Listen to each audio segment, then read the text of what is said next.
I have just a couple questions here.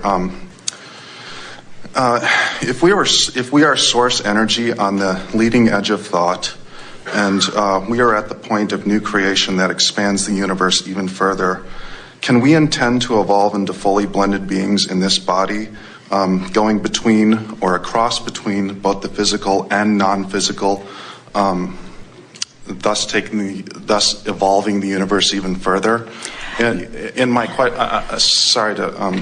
basically it's like, to clarify, it's kind of like being Abraham, but being able to go between the physical and the non-physical, cutting out the croaking altogether, evolving to that point. Is that possible? Well, we have to say that anything that this time-space reality inspires from you, yes, you can create it. If you can desire it from where you stand, you can create it. There are some things that we want to clarify about that. Okay. We started to jump in, and you were wise to stop us when you did, because we started to jump in to say to you that, in fact, all of you did come forth with the intention that you would be source in physical bodies. And you all knew that you had the capacity to expand your desire and to catch up with it, and to expand your desire and catch up with it. Not one of you said, I'll go forth and find a way to keep myself separated from who I really am. You all expected to keep up with it, and none of you said, and I'll go forth and I'll expand and expand and expand, and I'll hold myself apart and apart and apart, and when I croak, I'll catch up. Nobody said that either. You all expected to do a good job, a better job than you're doing, of utilizing your own guidance system. And what has changed, the thing that makes that not happen for all of you and easily, the thing that is keeping that from happening, is that you've sort of subverted your own guidance system and replaced it with trying to please other people. If you were really as naturally selfish as you are, meaning wanting to feel good, you just wouldn't put up with those discordant thoughts long enough to separate yourself from your own expansion. So, having said that, then the next part will be easier for you to hear.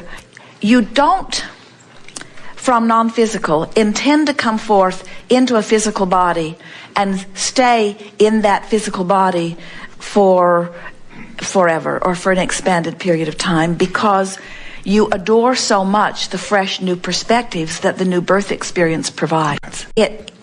You may notice that, and it sort of speaks to why you keep hearing about the cat on the recordings. As much as you live in your now, you cannot help but become a part of what your now is. It's just, in other words, the longer you live, the more what is part of your vibration. So it really takes strong focus to focus yourself beyond what is. And it's much easier to do when you're fresh and new, and you don't have this basis of life through which you identify yourself. But the longer you live, the more you identify yourself as this personality that you know as you, and the more you identify yourself as the personality you know as you, the more reluctant you are to move on to the being that you are becoming. Don't you love knowing that? Isn't that good? So, therefore, you're eager for the new perspectives. And the reason that, from your non-physical perspective, you don't see jumping into a whole new experience as the arduous task that some of you see it as. Even Esther will say, Abraham, I really like knowing what I know, and I'm not too keen on coming back and not remembering all of this. And we say, oh, you'll remember it when you're born. Those around you will just try, not meaning not doing it on purpose, but they will dissuade you from what you know when you're born. But look at all the breadcrumbs you're leaving along the trail. Look at how this time-space reality is coming into awareness of all of this, so that each of you now, as you are born and born and born, you have much more access to information that reminds you of who you are. Much more conversation about your emotions and what they mean. Many more people joyfully living out there on that edge. Not so many deliberately turning and paddling upstream. Many more floating downstream on rivers of hope, and so on. Great. Okay. Yeah, that was perfect, because it was kind of just a clarification. Yes. What I thought, I knew you would tell me. You're always in my head answering my questions. I knew what you knew, and you knew what I knew. And we're all glad that we all knew. Man. Yeah. I also, my girlfriend and I have a question about, we really came in Abraham full force about a year and a half ago. And kind of that whole all hell breaking loose type of thing has really happened to us, but in a very good way. And you talk a lot about meaning we are now aware of all kinds of things that are in our vibrational escrow, and now we're aware of them, we're less tolerant of not being up to speed with them. So the controversy within our beings is more keen, we're more aware of it, but the fact that we know what to do about it is not really a problem. We're just in the closing the gap phase. Correct. We thought that's what you meant. Yes, exactly. You're good. That's why I like you. So I think kind of our thing is in learning the processes and really trying to go with that. You always use the Jerry and Esther going from their house to going to San Diego, and they never turn around in the desert. Because the journey is understandable, so they don't get lost in that particular journey. Right. And so our thing is kind of when you feel like you're on the verge of it and you've never made that full journey before, but you feel like you're just outside San Diego, how do you kind of keep that momentum going to really bring you into that, especially when you've never made that journey fully before? Well, just think about the difference. So the analogy that he's using is that Jerry and Esther are traveling from Phoenix to San Diego, and they don't get out in the middle of the desert and get all frustrated that they're not yet in San Diego and lose their bearings and turn around and go back to Phoenix. So they go Phoenix, Yuma, Phoenix, Yuma, Phoenix, Yuma, Phoenix, Yuma, and then they complain that San Diego is an impossible dream, that it's incurable. And that doesn't happen because they understand that journey. And so the same thing, that's the reason we tell that story. Feel for the message in the story. The journey is understandable, so you have to find a way to make the journey from wherever you're going without something that you want to this destination that contains what you want.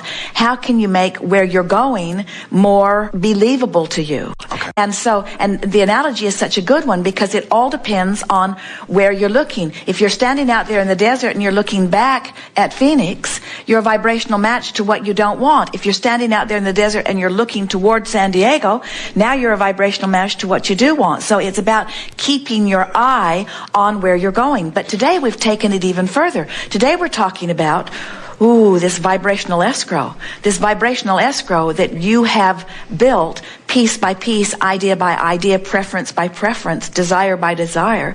And it's reality. It is a vibrational reality. And as you tell that story more than you tell this story, it really is which story gets more airtime. Do we talk more about what's coming, or do we talk more about what is? Are we more anticipating or complaining? Are we more appreciating or defending? In other words, it really is about just making a determination that you're going to tell this story. And for a long time, we've been talking about the art of allowing, and we've really been doing the best sales job ever about trying to help you to understand that your emotions really matter. And because we've noticed as we try to teach you to think about what's in your vibrational escrow rather than to think about what's happening, many of you say, but what's happening is so compelling. It's so in my face. There's something, it's odd. Here we go to a new place again. Isn't it? Let's consider this. This is really a good thing to consider. So here's this vibrational escrow, and we think that we have been demonstrating mightily the power of vibrational escrow, don't you? Yes. Can't you feel it? Especially when we focus on it and tell you about it. And then here's what's going on in your own life experience. There's this and there's this. So why does this seem so real to you? Because it's manifested. So you're letting this pipsqueaky little thing that doesn't mean diddly squat, you're letting it take precedence over this simply because this has manifested and you can see it and smell it and taste and touch and hear it. In other words, you're letting your physical sensations of what you're interpreting make it seem way, way, way, way bigger, when this is what's way, way, way, way bigger, you see. And that's why we're saying you have to feel it. You have to get inside the feeling place of this. You have to find some way to make yourself feel it. So you'll say things to yourself like, well, what does that feel like? Well, it feels like security, and it feels like well-being, and it feels like humor, and it feels like well-being. It feels like well-being. It's not always easy to find a lot of descriptive words, but it feels like the best of the feelings that I've had. And so the way you quantify your journey and make it understandable is by saying, I'm going to go where I feel the best. But before you can make any comparison, you have to have 2 points of vibration that are active within you. So the vibrational escrow, that's why what you said was so keen. As you said, we're sort of having that experience where all hell is breaking loose. And you know what that is? That's the sensation of consciously activating your awareness of your own vibrational escrow at the same time that you've got consciously activated your awareness of where you stand, so that both vibrations are active within you, and you can feel yourself you can feel the tug of war between them. And so, and when that happens, once you're there, that means you can feel viscerally thoughts that don't feel so good, thoughts that feel better, thoughts that don't feel so good, thoughts that feel better. So now your guidance system can be kicked into high gear, and now you can make some comprehensive decisions. And that's what we mean by quantifying your journey. Now you've got guidance.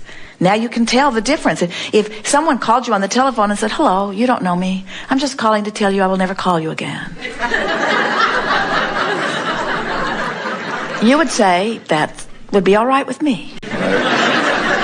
Somebody you really care about tells you that, then you have a different response to it. So the more you think about what you want, and the more you activate your awareness of these two vibrations, then the keener your guidance is. And at first, the more rough the waters feel, but at least you can tell when you're headed upstream and when you're headed downstream. Now your journey has become quantifiable. Now you can tell what you're doing. Now you're not just out there bobbing on a raging sea like a cork that has no control. Now you're in charge again. It's delicious. Yes. We would far rather see you in angst, because what you want and what you've got are different, and what you're dominantly giving your attention to is different from what you want, but you're aware of what you want, so you're feeling the discord, than that you've lulled yourself into a sense of complacency where you're not aware of what you're feeling. We'd far rather that your emotions be activated, because that's the only way your journey can be quantified. And then we say, but we don't have to worry about that for any of you, because if you've got some discord going on, which is what resistance is, you not keeping up with you, and you're not aware of it, so you don't pay attention to your emotions and do something about shifting the vibration, don't worry, it will get bigger. And it does. If you still don't do something about it, don't worry, it will get bigger, because you cannot step back from who life has caused you to become. You just can't step back from it. That's great. It is great. Something more? I just have one more kind of, I hope it's a quick answer, but I don't... It rarely is. I know with you. You're good, though. The year 2012 has a lot of vibrational things, especially in like the metaphysical community, about what that date is. Like the Mayan calendar ends then. And everybody, I'm just kind of curious if you could possibly add some clarification. If there is, I mean, does that date have anything to do with... Yes, it's really important. The big vibration shift? Is it different than 2013, or is it just like they're all the same, you know? We are going to have fun with that it's the year before 2013, it's the year after 2011, which makes it uniquely its very own year. But